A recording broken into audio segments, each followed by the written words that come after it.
The spacecraft was a long way from home.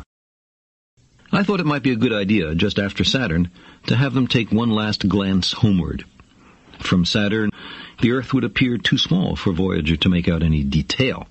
Our planet would be just a point of light, a lonely pixel, hardly distinguishable from the many other points of light Voyager would see, nearby planets, far-off suns. But precisely because of the obscurity of our world thus revealed, such a picture might be worth having. It had been well understood by the scientists and philosophers of classical antiquity that the Earth was a mere point in a vast, encompassing cosmos. But no one had ever seen it as such. Here was our first chance, and perhaps also our last, for decades to come. So, here they are. A mosaic of squares laid down on top of the planets, and a background smattering of more distant stars. Because of the reflection of sunlight off the spacecraft, the Earth seems to be sitting in a beam of light, as if there was some special significance to this small world. But it's just an accident of geometry and optics. There is no sign of humans in this picture. Not our reworking of the Earth's surface, not our machines, not ourselves. From this vantage point, our obsession with nationalism is nowhere in evidence. We are too small.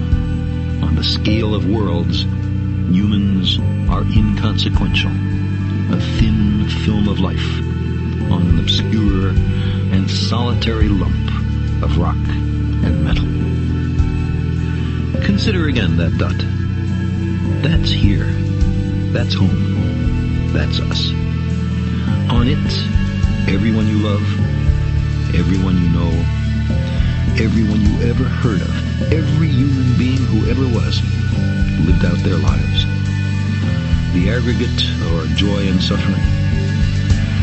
Thousands of confident religions, ideologies, and economic doctrines.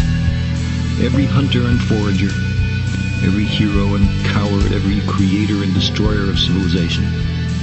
Every king and peasant, every young couple in love, every mother and father, hopeful child, inventor and explorer, every teacher of morals, every corrupt politician, every supreme leader, every superstar, every saint and sinner in the history of our species lived there, on a mote of dust, suspended in a sunbeam.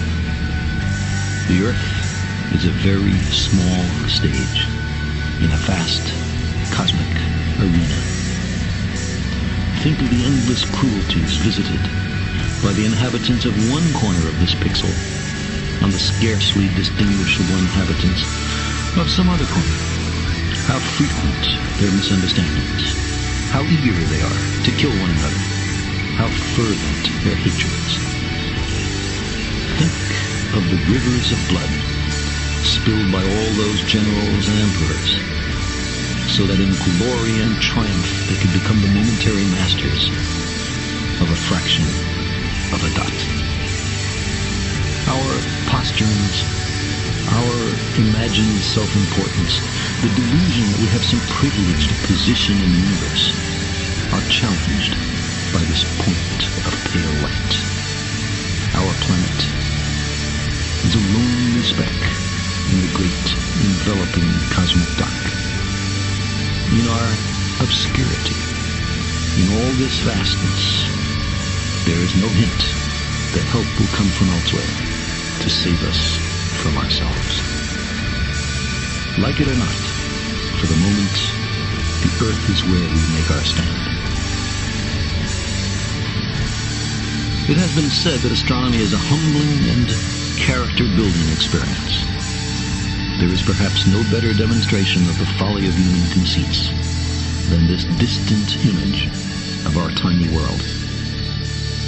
It underscores our responsibility to deal more kindly with one another and to preserve and cherish the only home we've ever known.